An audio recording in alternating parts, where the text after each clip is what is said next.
तुमने कहा वो असली हीरो है और मैं नामर्द। कौन?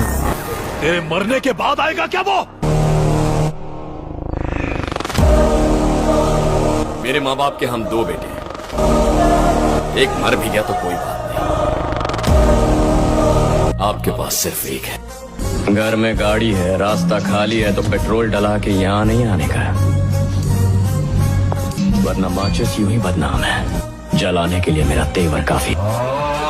चड्ढा समझाओ इसे, ऐसे खिलौने बाजार में बहुत बिकते हैं।